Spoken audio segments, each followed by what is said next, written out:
Okay, hello everybody. Welcome back to Jesters Hideout. This is Akira. And this is Volt. So, finally back on our usual schedule, eh? Yes. Things are a lot more hectic with school, so they're not exactly as I'd want them to be. But since we're here, let's go with our usual topics. So first up on the itinerary today is Madoka Magica, which I'm pretty sure is a very special show for both of us, huh? Yes, exactly. It is a one-of-a-kind magical girl anime. I think it's also the first one we ever watched together, eh? Yep. That is, I think that is our very first anime we watched together, I think. Our first true collab, so to speak. Mm-hmm. Alright, well, as always, we're going to have a bit of spoilers for this, so I'm going to add a spoiler warning to our thing, but for audiences just tuning in, this is your time to back out if you don't want any spoilers at all about Madoka Magica. That being said, for those who don't know the premise, and don't mind spoilers anyways, basically, the story of Madoka Magica went something like...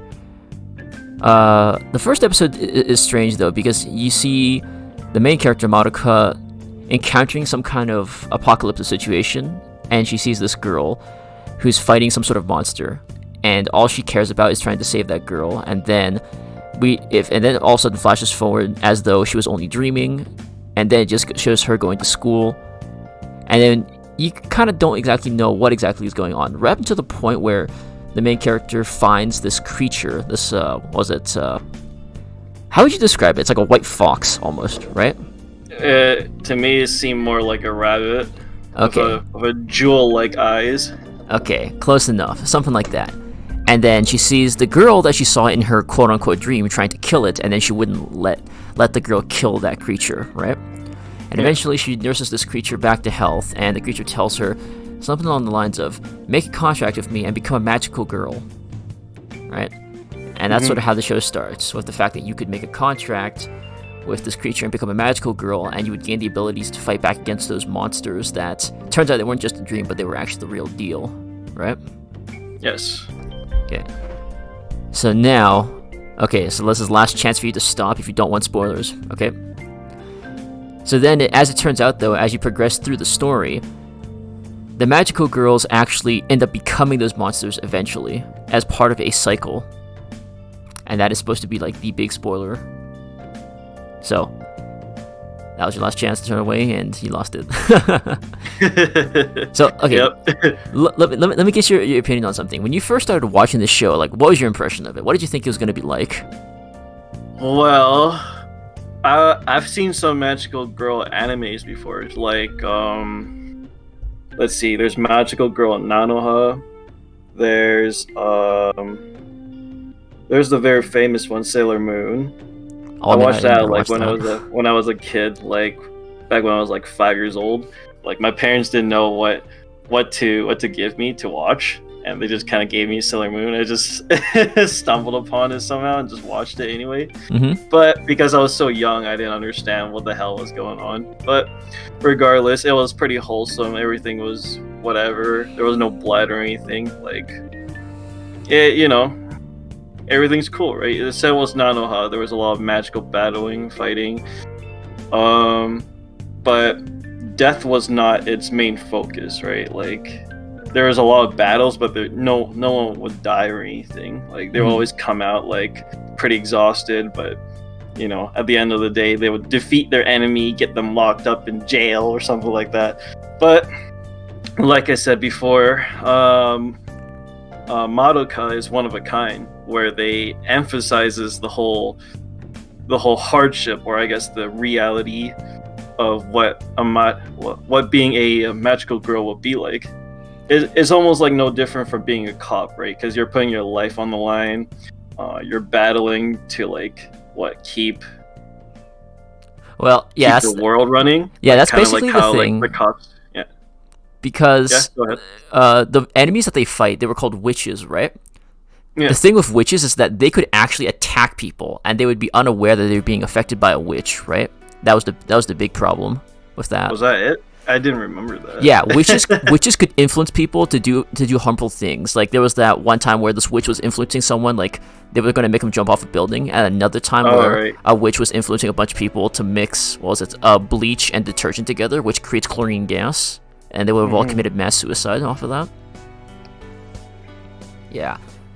So in a sense, it is like that. And as you mentioned it, I thought that was an interesting thing too. You mentioned it's like being a police officer. When I was very young, and I really believed in having a strong sense of justice and the good prevails over evil kind of thing, I actually really wanted to be a police officer. So do I. Until you realize the high well, there's a price to pay. There's a price to pay as well, right? Yeah. And I think when I was playing Resident Evil, there was this time that Leon was having this conversation with a guy who also used to be a cop, except they were in Spain. And then what was the conversation? Is the guy stopped being a cop and he says, "Being a hero isn't what it's cut out to be nowadays." You know? Yeah. But back on the topic of magical girls, though, specifically, I think that they did a lot of emphasis on the fact that their power comes at a cost, right? Whereas most magical girl shows they're just given power, but it has no source, or rather, there's no consequence. I wouldn't say that there's no source, but there's no consequence for using that power, right? Oh yeah. Whereas here it's because I remember watching Magical Girl in Nanoha, right? And I remember she got her powers pretty young. Like she was still in middle school, junior high school, right? Maybe 13 or so, and she was just using her powers freely. And she was also very happy to have this power. Oh, and similar to what is it? Capture Card Sakura too. Card Capture Sakura? One? Yeah. I mean, I vaguely saw the English version as a child, but I was told that the English version was not very authentic to its source material. But regardless, you can see how young those girls were, right? Yeah. You would expect them to be in junior high school or something. And whenever they use their powers or whenever they go into battle, they seem like they're having a lot of fun. You know, they're just having a blast. They feel free. They can fly around. But if you were to see an actual magical girl in real life, I bet you, the government will start being all interested in this special phenomena, or how people would expose your identity and whatnot, and the internet will start going crazy, right? There's none of that dark side that shows really. Madoka, Magica, yeah, you're right. Yeah, and like I was about to say, and especially when you're always constantly in battle, right? So your life will be on the line. So if you lose, then there will be consequence. Yet, Capture Card and Nanoha, I feel like there isn't that big consequence if you lose a battle. Well, you can always run away, right? Mm-hmm.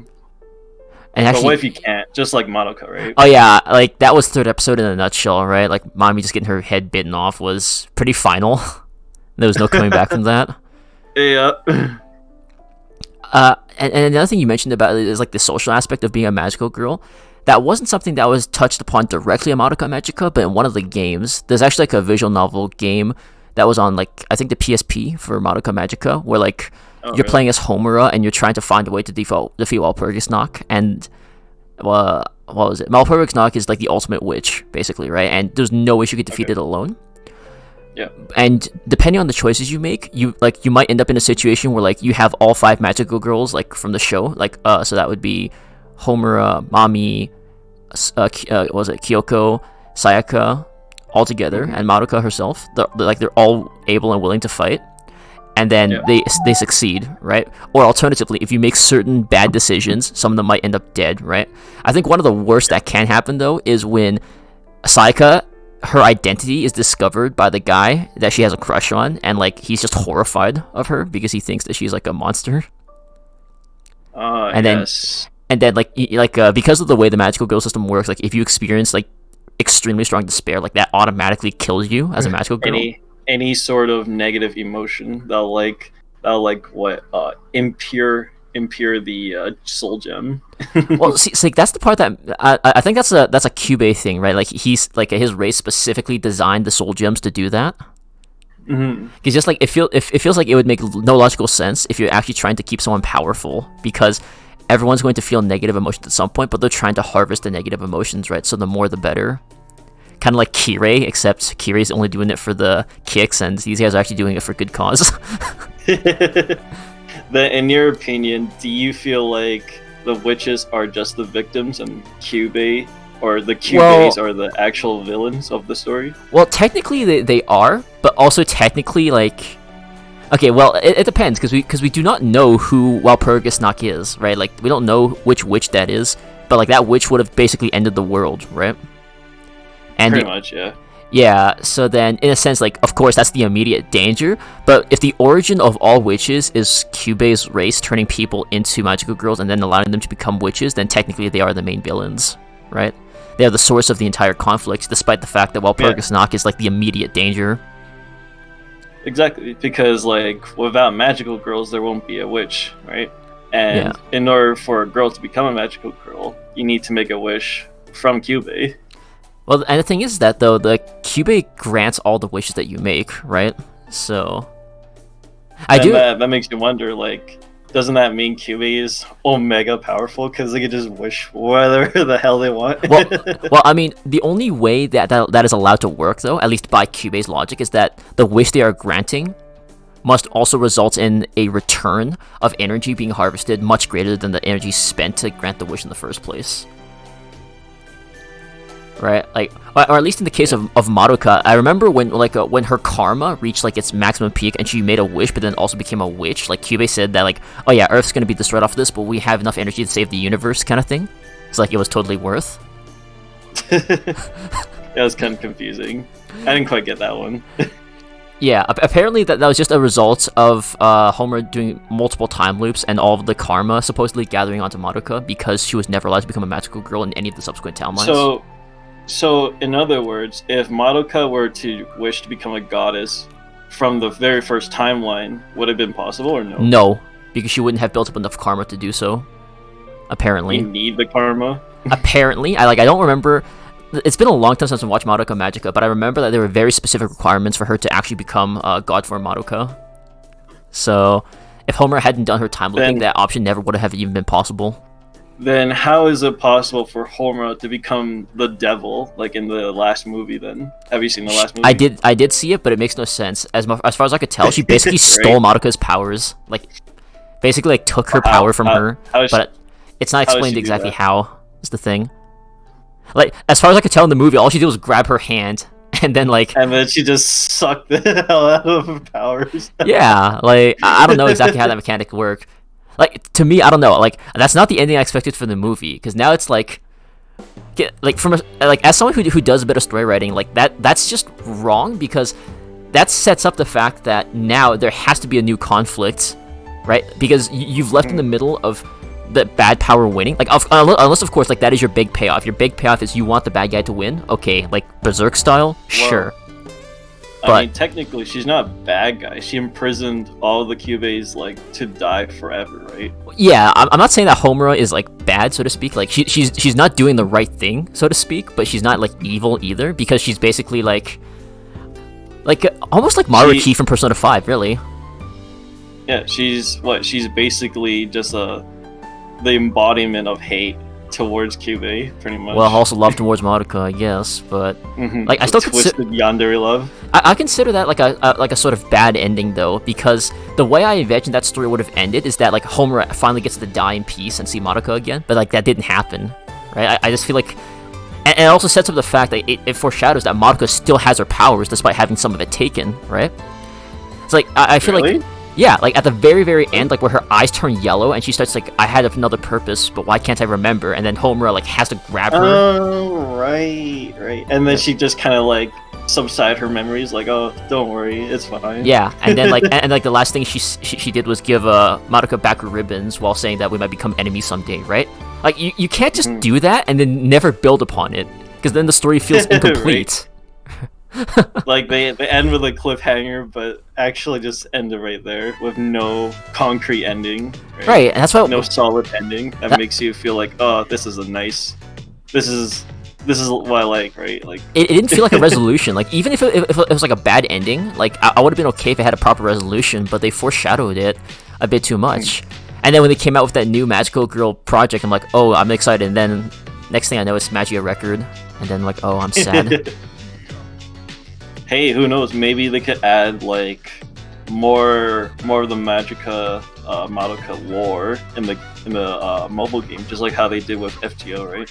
FGO's storyline is completely separate. Like it's self-contained from all the other plot points. It uses the same characters, but its storyline is completely self-contained.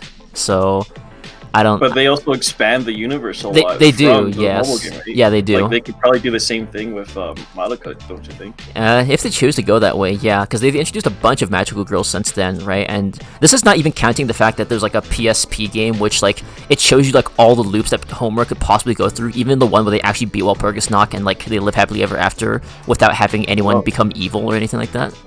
I never played the game, so I didn't know there was a possible ending like that. Yeah, it is possible to do so if you save everyone and you also prevent Madoka from becoming a magical girl, and you actually defeat Walpurgis, and because you have like this alliance of magical girls who just go around exterminating witches, like they just never run out of grief seeds, and even when they do have to fight, like they have enough grief seeds left over that.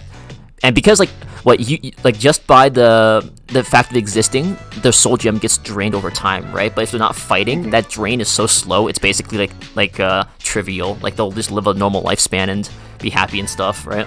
Mm-hmm. So that was like the best ending, basically. And Kyubei's just stuck, unable to do anything about it. But the Kyubei, travels all across the galaxy to get energy, right? I don't know. Yeah. Why is it that it's having trouble like trying to make any sort of energy when they have other planets too? Well, that depends, because that would also rely on the fact that other planets have sentient beings that can experience negative emotions, I guess. Well, it's not possible. I'm not saying it's impossible. I'm just saying I don't know. It's not the way I would go about saving the universe, but hey, I mean, they do them, right? And why do they need the energy again? Like, what was their original purpose? So there's supposed to be some sort of entropy principle of the universe where like the total entropy of the universe always increases. Like I think the theory itself is called universal heat death. Like the amount of energy in the universe is finite, kind of thing. But I don't remember like the exact premise of it because he only explained it to Madoka in like episode 7 or 8, I think. Mm-hmm. In any event, though, when we talk about the big universe, though, like there's actually so many Madoka Magica spin-offs. Like you have one for Jeanne d'Arc being a magical girl. You have one for like this other group of girls called I think they're called the Pallades or something like that, Palladies or something like that, and they're like a group of friends who are trying to bring back one of their friends who turned into a witch. And there was like Suzune Magico. I don't remember the story of that one very well, but it involved a lot of betrayal and like other stuff. I didn't read through all of it. Like, there's too many Magical Girl spin-offs related to the Madoka Magica universe. You have, like, the story of Mami and Kyoko working together as well. Like, the universe is very expansive, kind of thing. Mm-hmm, yes. And then they also have, like, Battle Pentagram, which was for the PS Vita. So many things. And I've never gone through the whole universe, but I just remember that Madoka Magica, like, when I first watched it, like, it sort of just had my attention. It was only after, like, Mami getting killed, like, that the series really had my attention. Kind of thing. And then... When you... Go ahead. Yeah, I was going to say, like, when you watch Madoka, like, through episode 1 to 12, we see, like, most of our perspective from Madoka herself, because she's the main character. But in reality, don't you think Homura is more of a main character than Madoka is? Madoka feels more like the victim or the princess in distress until the very end, pretty much. Well, actually, yeah. When you think about it, that's the thing. Like, based on the loop of causality, like the chronological events is Homura, who's been sick for a long time, finally transfers into a school, meets Madoka. She almost gets killed by a witch. Madoka saves her life. They become like really good friends. And then she sees Walpurgis not killing everything, and Madoka being unable to save her. And then she makes a wish with Kyubei to become a magical girl that could travel through time.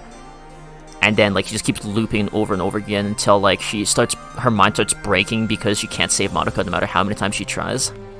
But like, if her mind was breaking slowly, well, how come her soul gem wasn't like, you know?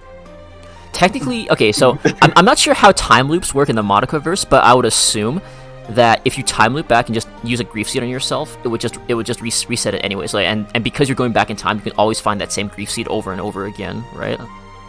That's my assumption. Okay. Like because the way that Homer's time looping works is that it sends only her back into the past, right? She just resets to like a previous state, and it's not like true time travel. Even though her mindset is like corrupted. Well, not like when her mindset like. Well, that's the thing. She's looped many times, right? Like that's why her personality changed. Like she was like a really shy girl at first, and then like because of all the battles she fought, she just became like bitter and determined, and like her personality just completely changed, right? Yes. So, like that was honestly like that was the real gem of the show, to see like how every single character had their own hidden motivation, and how Homer was like this enigmatic character the whole time, and like only at the very end is it revealed like that she was technically the main character all along. Pretty much. And then the movies even emphasize it too. Like we what is it, like even after all the witches were destroyed, we still see from Homer's perspective. Oh, yeah. You know, see her adventures, right? Yeah, when she was fighting the nightmares, right? Yeah, exactly. Except she made the mistake of telling Cube too much. Yes. Actually, now that I think about it, Battle Pentagram, like the PS Vita game, it was like a story arc that would have been like a what if all the girls got together and defeated Walpurgisnacht, except then Homer wakes up and realizes it was a dream. Really? Oh, what a feels bad ending. Yeah. Well, I mean, she's looped through time a lot, so who could blame her? The PSP game was the one where like it actually showed you all the different paths that you could take. There was actually a really funny one. Well, maybe not funny so much as dark, but it was like, was it Sayaka actually threw away her soul gem at one point? I think because of like her emotional state being really fragile. But then like she threw away her soul gem without realizing that like the soul gem is actually her soul, right? So her body just collapses after like because you have to enter a witch's labyrinth kind of thing, right? But then she threw her soul gem away in a labyrinth and tried to leave, and then like when she left, like of course the soul gem's still in the labyrinth, and then so at that point, if I think if you have more than one magical girl alive by that point, it's fine. But if you only have Kyoko left, then she's the only one who can go retrieve Sayaka's soul gem. And by the time she gets her soul gem back to Sayaka's body, her body's actually just starting to decay. Ooh. Wow. Yeah. And then like, yeah, it's pretty dark. And then eventually Sayaka like doesn't realize what happens. So she just goes home. And then the guy she has a crush on, actually goes to her house to try and confess to her. But then like when he actually sees her, like her body is just like rotting and decomposing. And wow, of course he will like come and confess like at the wrong the worst time possible. Yeah, and then he sees her and just gets scared and runs the hell away, and Sayaka turns into a witch off of that. Oh my god. Honestly, like, yeah, that's why I said like maybe less funny and more like dark.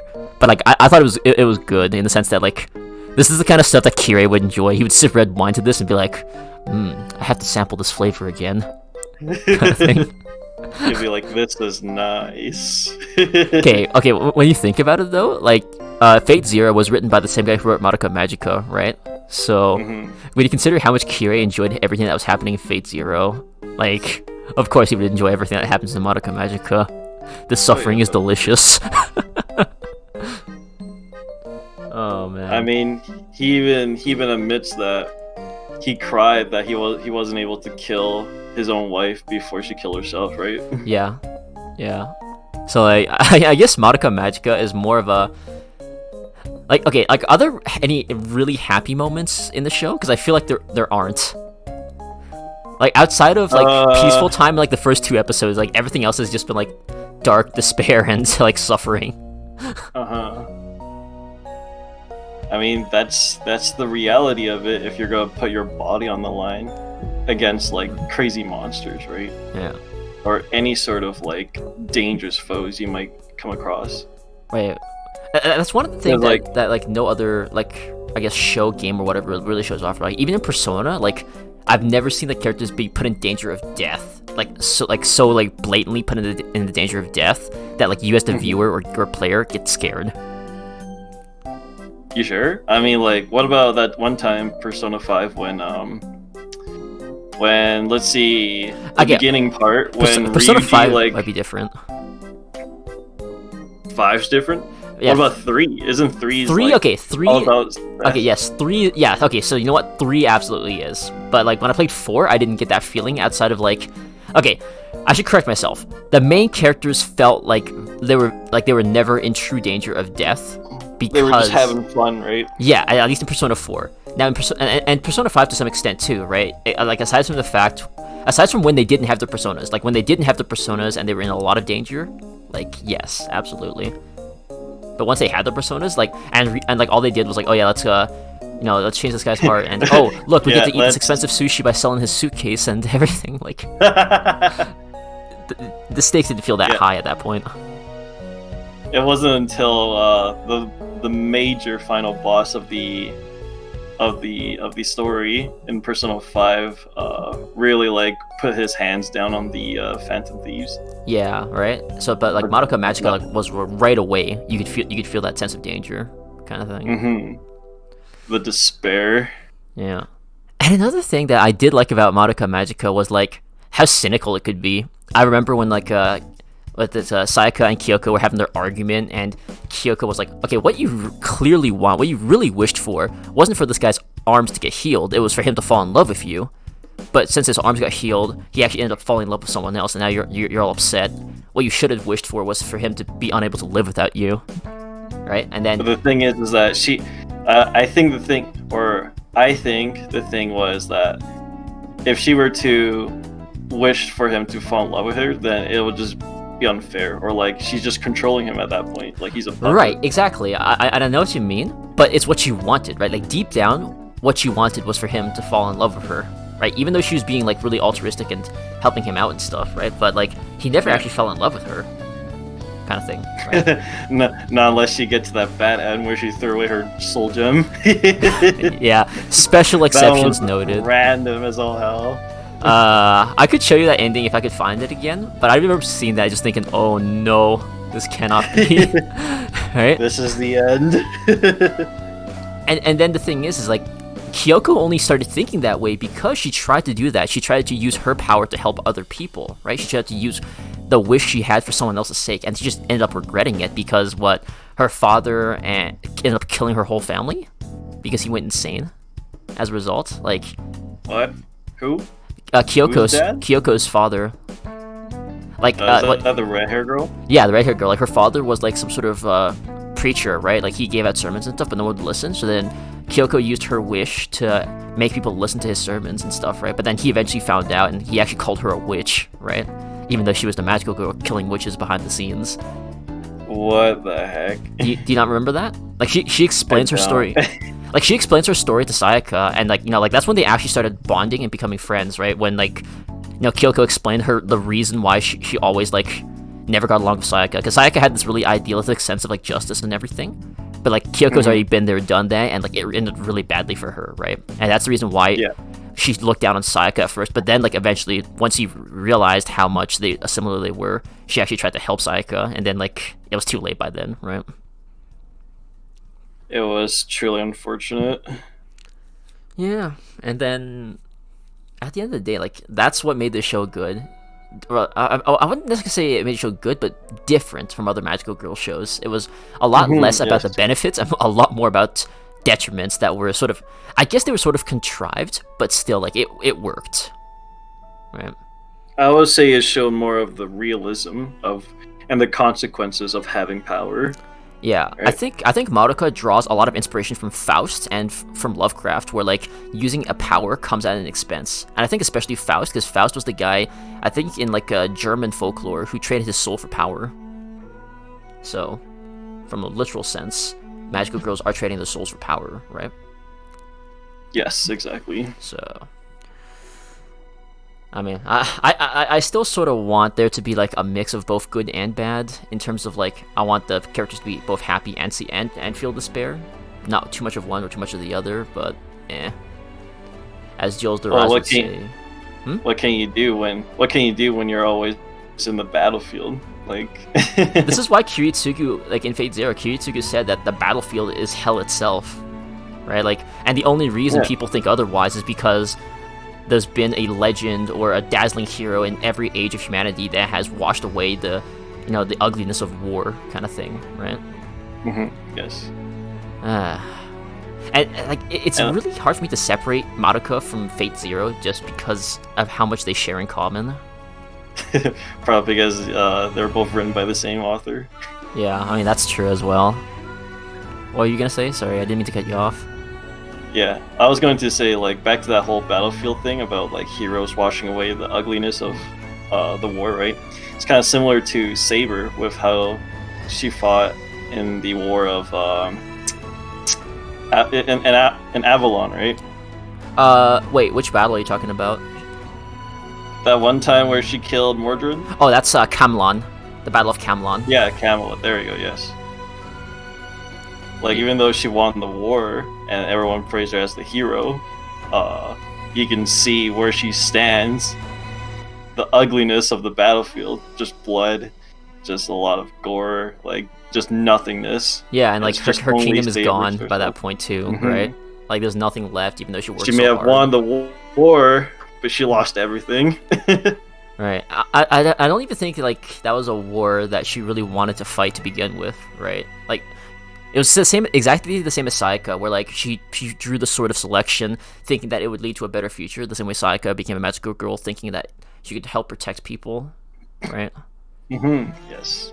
And then it's like, oh well, yeah. It turns out that your path leads to a dead end, where everyone you care about is gone, and everything you wanted to protect is gone. And actually, that's also the reason why Saber made a wish on the Holy Grail in the first place, right? See, it always comes down to, I want a power greater than myself that can help me undo the mistakes I've committed. It's always something about wishes. Right. I mean, the Holy Grail shouldn't, do bad things, but it does because of the diverging timeline, right? So... Well, then again, Saber never would have been summoned in the Fourth Holy Grail War if they went to the Apocrypha timeline. And that's the only timeline where, like, the Grail isn't corrupt, as far as I know. But that's... I've never watched the anime, so I have no idea. Well, okay, let's quickly do an aside from Madoka and just talk about that. And basically, the timeline of Fate splits depending on what the Ainsburn family does during the Third Holy Grail War. They can either summon Angra Mainyu, or they can summon Amakusa Shiro. And depending on who they summon, the timeline diverges. Oh, really? Yeah. So, and why would they choose one or the other? So, well, rulers are very powerful, right? So, because the Ainsburn made the Grail system, they could break the rules and summon a ruler, right? And if they summoned Avenger, like, supposedly Angra Mainyu is supposed to be, like, like, the most effective thing at killing things, right? But then it turns out as a servant, he's actually quite weak. It's when he is influencing, like a wishmaker or something like that his curse is particularly powerful, right? Right. So if they summon Amakusa Shiro, then Darnik Prescott, the Romanian guy, he actually wins the Holy Grail War. He actually kills Zoken using Fimaku, the Lancer servants. Oh, okay. Yeah. So that's when Zoken you get the Apocrypha timeline. And then because of that, because the Holy Grail disappears in the Third Holy Grail War, and eventually like the Holy Grail ritual becomes like, I think it becomes public knowledge basically. There's Holy Grail Wars all around the world, using the same system. But, so not everybody knows about the Holy Grail, and not just... As in like the ritual people? for it is very specific, I think. In the main timeline, you couldn't just recreate it specifically, I think. But in Apocrypha's world, you could have Holy Grail Wars like basically anywhere as long as the conditions were met. That's crazy. Yeah, and actually, like, even though Waver never went to Fuyuki, he actually still summoned Iskandar, because in Apocrypha, you can see him with the box of Iskandar's mantle. Yeah. I know our topic is technically Madoka Magica, but that was just a quick aside. I mean, what else can we talk about in regards to Madoka? Oh, don't worry about that, because we went far over our time slot for it. Oh, really? Okay. Yeah, I'm changing our topic now. Alright, so now we get to talk about Halo Combat Evolved and its sequels. Now this is something that's very fresh in your mind, isn't it, Victor? Yes. Now then, let me think here. Where do we even start? Like, I'll start with when I started playing this game. I must have been like 8 years old or something on the very original Xbox. So, at the time, all I knew was big guy in green suit guy kill alien die. How much did you know about Halo before you played it? Not much, to be honest. Like, I remember back then, I think like in high school, there would be a lot of people talking about like, oh, I can't wait for Halo 3, or oh man, Halo's ending left us such a big cliffhanger, or you know, like just something good. It's always something good about Halo. It's like they're always waiting for. There's something about Halo, eh? Yeah. Okay. Like there's always like good reviews and good voices about it. There was never something about like, ugh, this game sucks. Like, there's nothing like that. None of the Final Fantasy 15 vibes. Nope. Yeah. For those of our viewers who don't know what Halo is a sci-fi first-person shooter taking place in the year 2552, I believe, where humanity has been attacked by a race of aliens known as not a race, it was a conglomerate of alien races called the Covenant, and they declare a holy war against humanity, and then humanity is pushed to the brink of extinction, basically, as all their colonies start falling into aliens. And then we pick off when they escape to a ring world called Halo. So it's like imagine like a planet, but like it's not a planet, it's just a huge ring that has like, you know, terrestrial ground to walk on, I guess. And what were you gonna say, Volt? Yeah, so I was gonna say, you know, like it's pretty funny because the story of Half-Life is almost similar, almost identical to Halo. Because, like you said, when it comes to Halo, your main character, big green guy, fights against aliens to take back his planet or like win the war or something, right? Mm-hmm. When it comes to Halo, Halo 2 to be exact, the story is you play as this big orange guy, and Half-Life 2, his home planet. Yeah, Half-Life 2 exactly. Okay. So yeah, you play as this big orange guy. Aliens came over, invade your home planet, you kill them, and you're trying to win the war. Did Half-Life almost identical? When did Half-Life come out? Good question. Let's see. 'Cause I'm not sure if it's Halo 1 or if it's Half-Life 1 that came first. Yeah, because like I know the difference is that Half-Life is a Valve property and Halo is a Microsoft property, but I don't know if one ripped off the other because they don't feel like the same game at all. Okay, let's see. So Halo came out on November 15, 2001. Okay, that's what I remember. I was very young when I played it. And Half-Life came out November 1998. So Okay, Half-Life came first. Yeah. Like, I guess that also explains, like, the similarity. Well, then again, like, all first-person shooters were built very similarly back then, like, where, like, jumping was very floaty, weapon changing was kind of weird, and... Yeah, like with Doom and Quake, right? Mm-hmm, exactly, yeah. Quake was the one I was going to bring up, because I think Quake inspired gameplay for, like, a lot of the first-person shooters back in the early 2000s. Well, I think, what's it called again? Wolfenstein? Wolfenstein? Yeah, Wolfenstein came out first. Then it was Doom, then it was Quake, right? Yeah, either way, there's a long history for first-person shooters that I'm not exactly sure that I'm an expert on getting into, so... But specifically about Halo, though, like, I know that you had never played a Halo game until, like, about a month or two ago, recently. Right? Yeah, like, when the Master Chief Collection was basically free-to-play. Mm-hmm. So, I mean... Like, what were your impressions after you finally finished the whole story? Like, it was a... Well... When I played Halo 1 with you, like it reminded me very much of Half-Life 2, or I guess any Half-Life game, to be honest. Mm-hmm. Like the graphics are almost identical, but when it comes to Half-Life 1, the gameplay is almost identical. The story is almost identical. Like when it comes to like the premise, right? Yeah, the premise, the story. But then, like, eventually, as we got past, like, we got into the newer and newer Halo games, it started taking on, like, a different identity, right? Mm-hmm. Yes, definitely. Like, they used to be almost identical at one point, but then once more sequels were coming out, like you could start seeing like its identity is forming, like to be itself rather than something else, right? And I guess to be fair, we also started with Halo Reach before we moved into Halo, right? So like you had a sense of what a modern Halo game is like and what like the original was too. So like, and you would have noticed that it's like in terms of like the way the characters are portrayed in terms of like the lore of the world, like there was a lot more lore in Halo Reach compared to Halo 1, right? So yes, and for good reasons too, because you know Halo 1 was their very first Halo game, so they probably didn't put much thought into it. And I remember seeing the ending where like that one guy. Oh yeah, Johnson. What is it? Yeah, Johnson, and he died within Halo, but then he just reappeared in Halo 2. I was mad confused. I was like, wait. Yeah, What is he doing I did here? have to explain that to you. I remember. Yeah, because I'm not even sure if they knew they were going to make a second Halo game after the first one came out.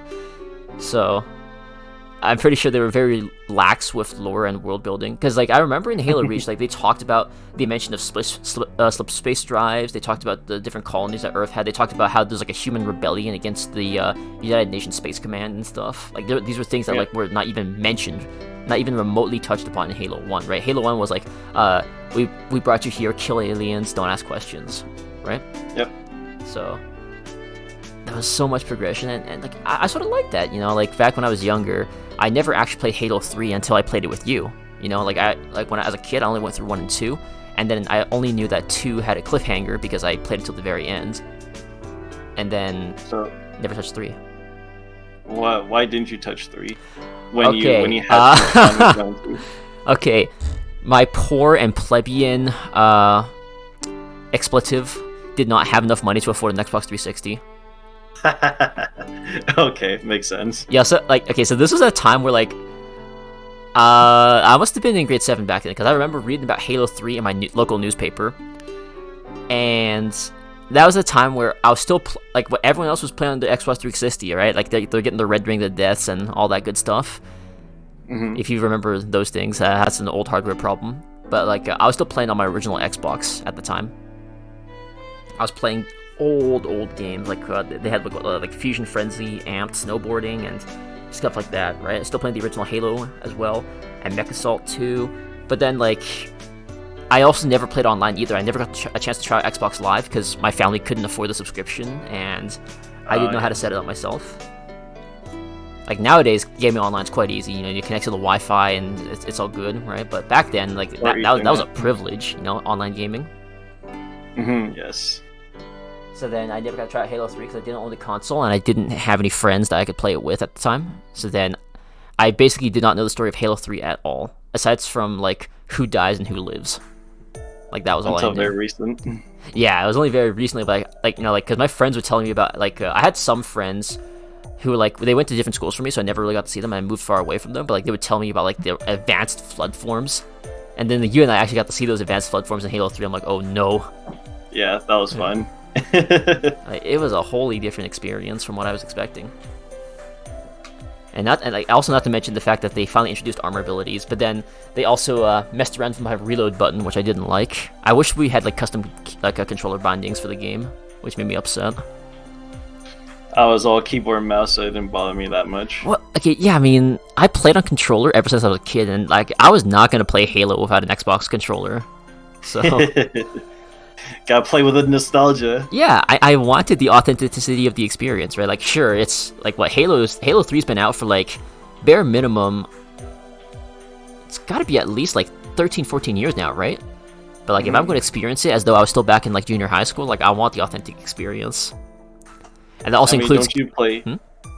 I was gonna say, like, don't you usually play any sort of FPS games with your controller?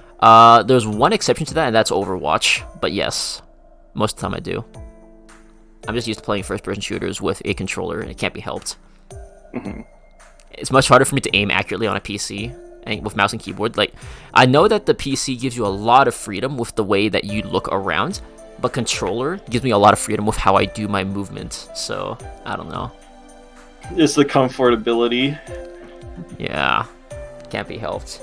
But then again, you know what? When I talk about authenticity, getting one shot hit in the, like a one shot killed in the head with a sniper rifle is pretty authentic too, I guess. Just Halo stuff. Halo 2's beam rifle struggle.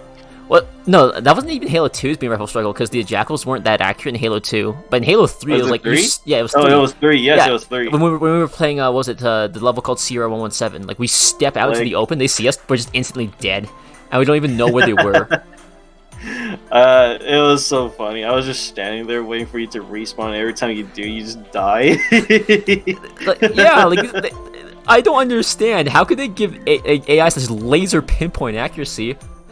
You try to go back and grab your weapons that you dropped, and I just see you on the ground again after getting headshotted.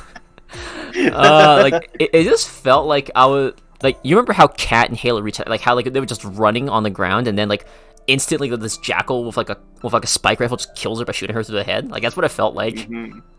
I was like, oh man. Oh yes. Like literal low life expectancy. That was literally you, except you actually had the privilege to respawn. Right? Unlike her. I'm not gonna lie. If there were no respawns allowed, because you remember how when we played Halo 2's Legendary difficulty, like you couldn't respawn even if one person died, you just got checkpointed. Yeah. If that had happened in Halo 3, where like me walking out into the open, not seeing a single enemy, and just getting instantly headshotted back to the checkpoint, like that would have been frustrating, like to no end. That would have been no fun. Right? It's fortunate that we do have a respawn system because we're bad. I mean, like to be fair, Halo is very generous compared to like other shooting games, because as long as you can keep abusing the respawn system, you can just cheese a level, right? Like you'll just get past it by trying enough. But like at the same time though, like when you think about how hard the game is, like you do not get a stealth option, right? Like you don't just crawl on the grass and like hide and like try to scope out enemies kind of thing, right? Mm-hmm. Yeah. Like you have to just charge in. Like that is your only method of approaching a battle. Like you don't get the stealth unless you're playing like one of the more modern Halo games, right? So it just felt like cheap death after cheap death. Like remember when I was complaining to you about the flood, like the zombie guys that could carry their rocket launchers with them? You remember how many cheap deaths I had off of that when we were playing Cheap Trails? It's funny because I don't die from them quite often, except for you. You literally stood there. You saw that rocket come and hit me in the back of the head and kill me, right? And it wasn't just once; it was like 3 times. And there'd be other times where I don't die, but the rocket just flies past me, and you see it fly past me too. I only died like 1 or 2 times from these guys, but for you it was like 5 or 6. Yeah, just non-stop getting like there's still like modern memes about Halo and like that difficulty, like especially when like certain music comes on. Mm-hmm. Like I said, it's contrived difficulty. I will say that Halo isn't as bad when it comes to contrived difficulty as a game like, what's a game that has like a really contrived difficulty? Like Genshin Impact. Like that is like my definition of contrived difficulty.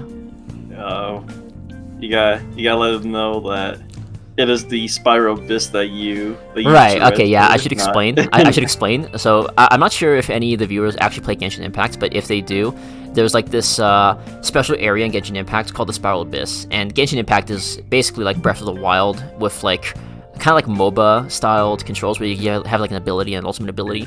But the thing is that once you get to Spiral Abyss, you're not allowed to play with other players, so you're limited to only the characters that you control, and then there's like various debuffs that affect your character as well, like it drains your energy, prevents you from casting your ultimate, or like there's AI that like, it's like sometimes you might be forced to defend an area, and like you have like a stone totem to protect there, but for some reason the enemy AI will only attack the totem, they'll completely ignore you and go attack the totem, right? Like that's contrived difficulty for me. I don't think Halo had a particularly bad case of contrived difficulty outside of I guess mean, like there's a lot of like hard missions, but they're doable, right? Yeah, all of them are doable within the game. With your own skill, you can definitely overcome them, kind of thing, right? Mm-hmm. Contrived. When it comes to like the Spyro Abyss and Genshin Impact, everything was just against you. Like you got debuffs, you're being drained, the enemies are buffed, your HP's lower, your you have a time limit. Time limit. Like there was just a lot of things against you, and when it comes to Genshin Impact, you don't have much freedom when it comes to your abilities. Like you only got one move, you got Right. Yeah. one single combo, and you got one ulti. Like it's not like Metal Gear Rising where you can have a lot of freedom, a lot of moveset, a lot of like things that you could counter for specific situations. Yeah, and whatnot, right? Like, actually, now that you mentioned Metal Gear Rising, it has the exact same thing as Halo, where like you can switch weapons to suit the purposes that you need. You can switch strategies as needed on the fly, whereas as a game like Genshin Impact doesn't offer that kind of flexibility, right? I mean, sure, you have like 4 characters that you can switch from and use their abilities, but at the same time, like sometimes they don't help that much. Yeah, exactly. Speaking of like Halo, like on that specific regard though, were there any kind of mission designs or like set pieces that you really enjoyed? Like I know that there were some times where you get to like be piloting like a spaceship or something.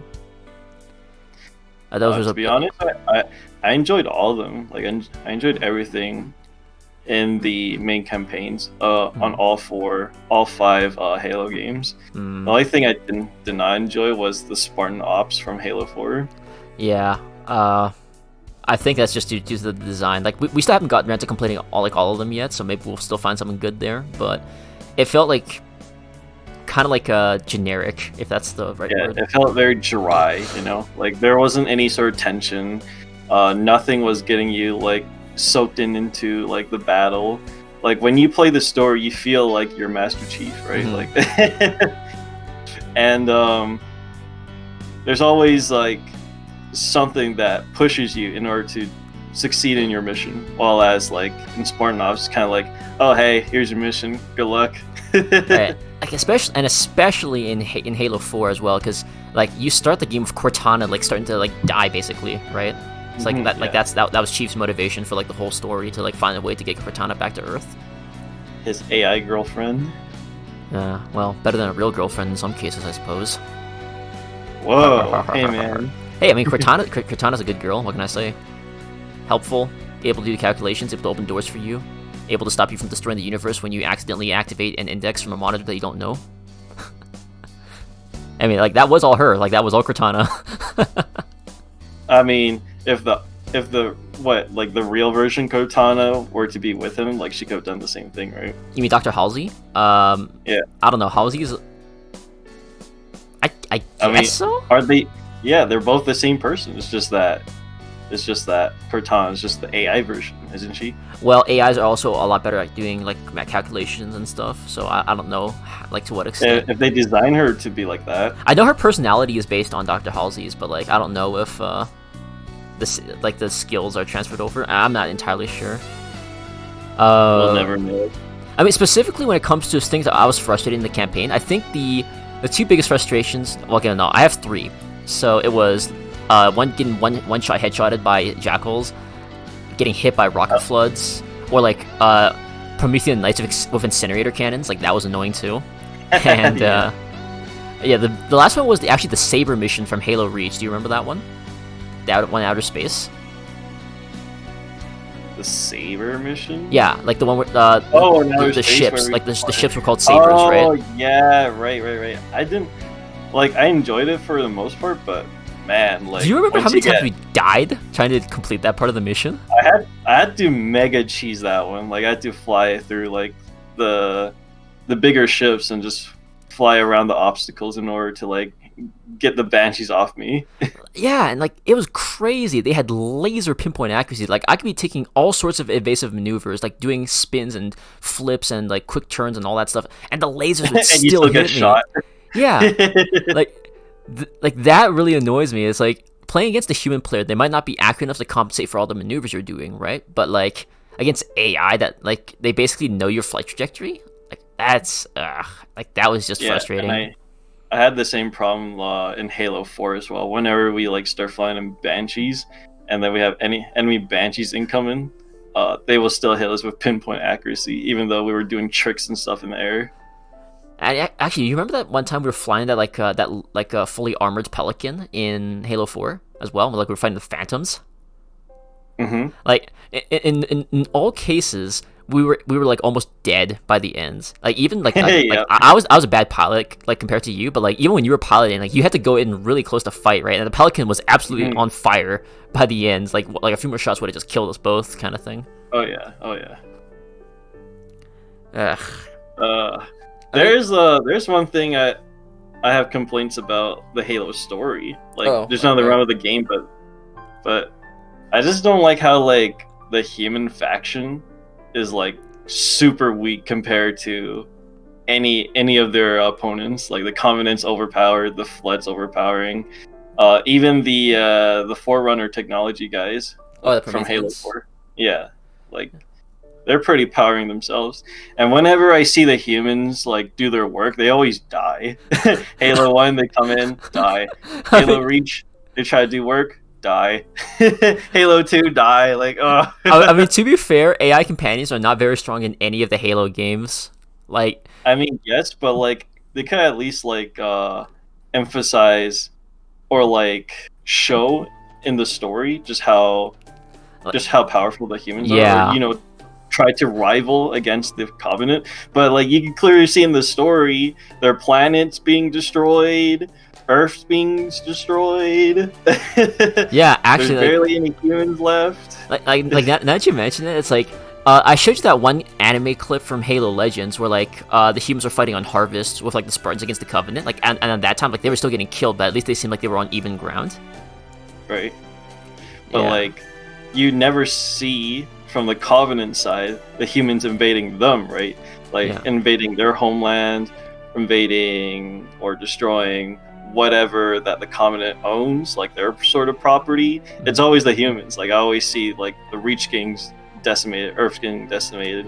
ODST, like there's barely any humans that are capable of fighting against the Covenant. Remember in ODST when we went to the underground base and there was that one guy with the shotgun, and then like he just guides you to the very end, and like once his rolls over, he just gets killed by the drones. He's like, I'll be with you guys to the very end. And that as soon as he says that, he dies. Right? I mean, and I guess like I guess Halo 3 ODST was like proof that humanity wasn't that weak, because like the Spartans and the ODSTs were like extremely heavily trained, or like they're very good at their jobs, right? But it still doesn't change the fact that the humans are just like what annoying. Like we're not even rivals to them. Yeah, like the Covenants are more worried about the Flood. They're more worried about the Forerunners. Yeah, humans aren't nearly as much of a threat as because actually I remember at least in Halo Wars, which you and I haven't played yet. In Halo Wars, there was actually they talked about the campaign on Harvest, which was the first human colony that was attacked by the Covenant. So the Covenant basically like completely screwed over that place. Like that's when we saw Daisy. Like you remember the girl Spartan, like the one that got shot in the chest. Oh yes, yeah. Like that's where she died, right? And then humanity launched an attack to retake it, and then like they fought a war there for like 5 years, and they lost a bunch of soldiers, and eventually they managed to take back Harvest, right at the very end. But then like, Oh, they actually managed just to regain their old territories on Harvest. That's basically all it was. Like it was barely even a victory, right? And the fact that it took 5 years for them to even like gain that much land back, when the Covenant took like a few months to destroy it, like. Oh yeah, like I remember in ODST, I think it was from ODST, like how they said that the Covenant just landed like a month ago, and they already like established a strong stronghold on Earth or something. I was like, oh damn. And actually I think like because Halo 3 and Halo 2 take place like in a very similar like time span, like it just happens really fast. Like the Covenant can just drop down, like just build up like strongholds, like drop ships and drop pods and stuff. Like it's See, okay, like let me try to emphasize why like it bothers me so much, because like I played Half-Life 2, right? And the story are kind of the same. Like the humans are trying to fight against this galactic force that are the Combines. But the thing was, Earth only had the technology of what we have right now, like tanks, guns, and jet planes and rockets. That's it. While as Halo, they have the technology to fight back. They have like that massive gunship. I don't know what it's called. They the have fleet ships, right? The fleet com yeah, ships. yeah. Like they have the fleet ships. They have weapons. They have scorpions. They Mac have cannons as well, I guess. Yeah, Mac cannons, and they have that massive Nukes. yeah, they have nukes. They also have that one giant vehicle that is almost like the mammoth. Trojan horse. Yeah, the mammoth. Yeah, exactly. Yeah. Right. They have all the tools, yet they're losing. It makes no sense to me. Why is it that the humans just get swatted like flies? When you compare it to Half-Life, it's just like they shouldn't be losing. I mean, there's a lot of fiction involving aliens versus humanity. Like, have you ever seen Independence Day? No. Okay, it's an old American movie, but like the premise is very similar. Like these aliens attack Earth and try to harvest its resources, and then like when humanity fights back, the reason they win is actually because they use a computer virus to disable the alien shields on their ships. Oh, that's smart. I never thought about that. Which, Alright, isn't that similar to Cortana? yeah, it actually is. And the thing is that like initially humanity was completely losing the war, right? Because their technology was completely like again, it was like guns, tanks, and jets and nukes against alien ships that had like particle shields, right? Mm-hmm. But then once they figured out how to use a computer virus to disable the shields, like they could actually fight on even ground, and then humanity actually started destroying the ships of the aliens, and then they were forced to retreat, kind of thing. Mm-hmm. Right? Well, in my opinion, I thought that the humans and the Covenant did have an equal ground. Like they both have similar technology, they have similar weapons. They had just as many men, I assume, because they have more than just one planet. Like there's Earth, there's Reach, there's. Well, I assume there's more. A lot of colonies. Like Harvest is just one of the colonies that Earth had. Right. That means there should be a lot of humans to fight back the Covenant, and yet, like, I didn't see that many. It felt like there was just Earth. Yeah, like the implication, at least by the end of Halo 2, at least, was like after Reach fell, like Reach was a major military hub for humanity, right? So losing Reach was like a big blow to their efforts. And then basically the only reason why humanity won the war was because the Spartans were around. And if it wasn't for the floods, being a major, threat, yeah, to the Covenants, then the humans won't have been spared, pretty much. And not only that, like they were basically counting on the fact that the Covenant had a civil war. Right? Right? So technically the Covenant beaten themselves, not the humans. Right. So I don't know why like the Covenants were even afraid of Master Chief in the first place. I mean, yes, like he killed a lot of like Covenants and destroyed a lot of things, but it's just one man, right? He's a man, not a god.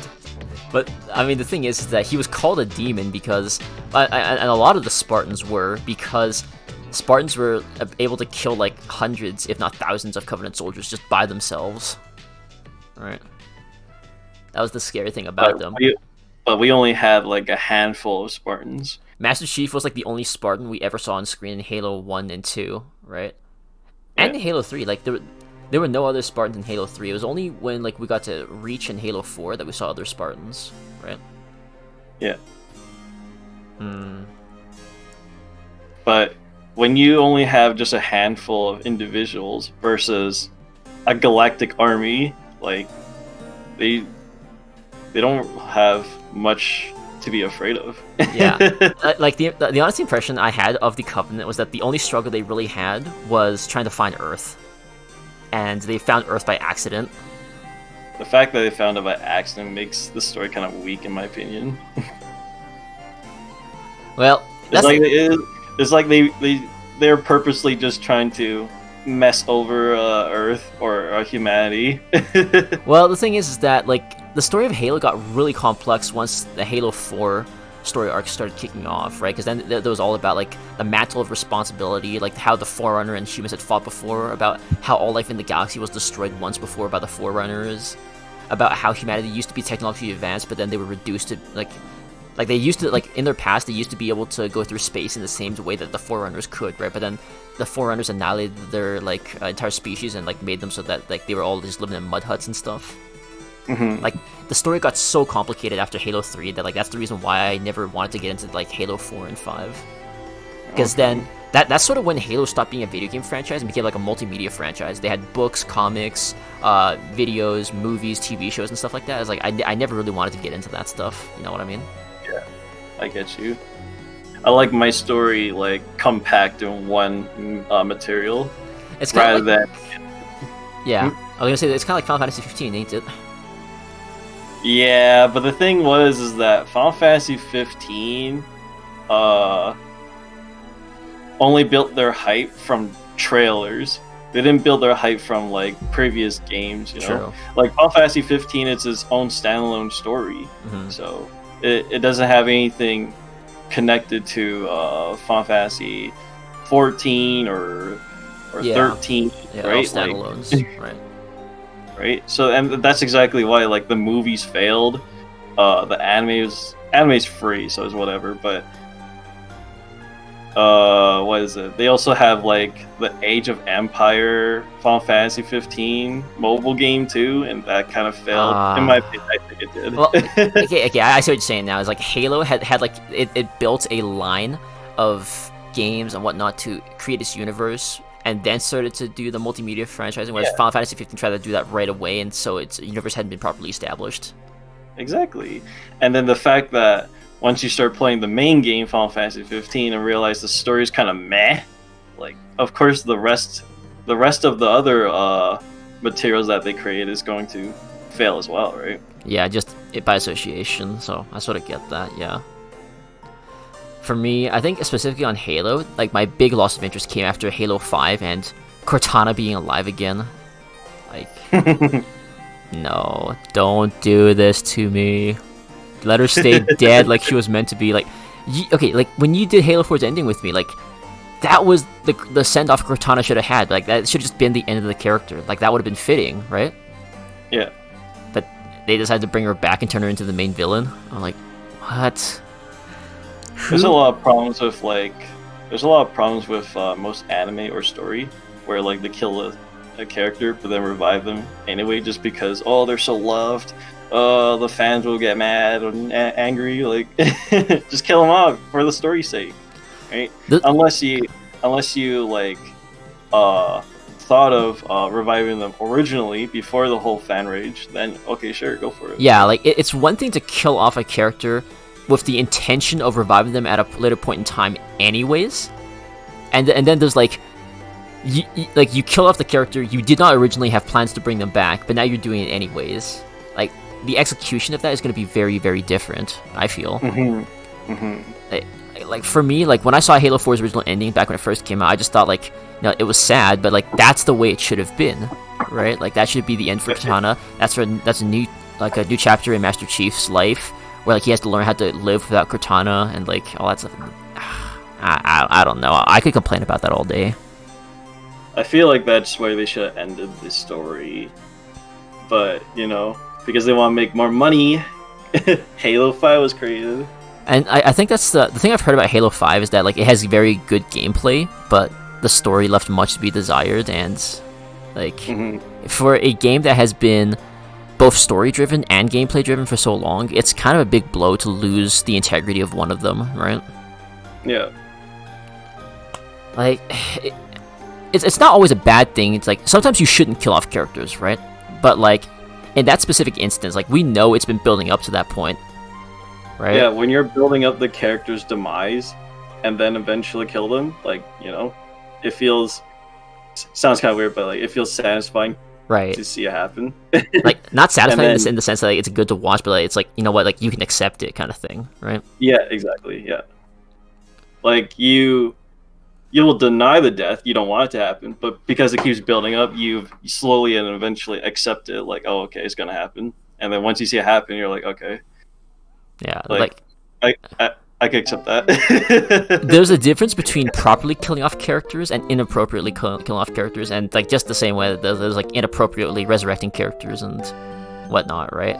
I think the only time where like it sort of made sense to me to like do so without planning to do so was because there was this one guy who wrote the Sherlock Holmes books, right? I forget what his name was. I should remember, but I don't remember. He actually killed off Sherlock Holmes in one of his books in his final fight with Moriarty. But then, because the story had to keep continuing, he made it so that Holmes had faked his death and had actually come back. And like, so it's like that. The thing with that is that it was ambiguous as to whether or not Holmes had really died, right? Like, it left room to interpretation. And then, I mean, of course, I'm assuming it was done for monetary reasons. Like, bringing back Holmes as a character was done for monetary reasons, but still, like, it is believable that he would have faked his death and come back, right? Like, there's a bit of suspension of disbelief with that. And that was not the case with Cortana, right? Like, that was like, okay, this feels like it's super contrived. Like, there wasn't even, like, the ending of Halo 4 left no doubt in my mind that she should have just died right there and then, kind of thing. Yep. So, okay, but still, overall, it was a fun experience for you, right? Yes, it was. I think I remember I gave you a pun when we finished Halo 4. I said it was a great journey. Oh my god. I was proud of myself when I said that. But yeah, I mean, Halo was a great journey, and that also brings us to an end of today's allotted time slot. So, do you have any closing remarks for us, Volt? Nope. Okay, in that case, everyone, thank you very much for tuning in. This has been Akira and Volt, and this has been Jesters Hideout. We'll see you next time with a new set of topics. Take care until then. Thank you very much. See y'all later.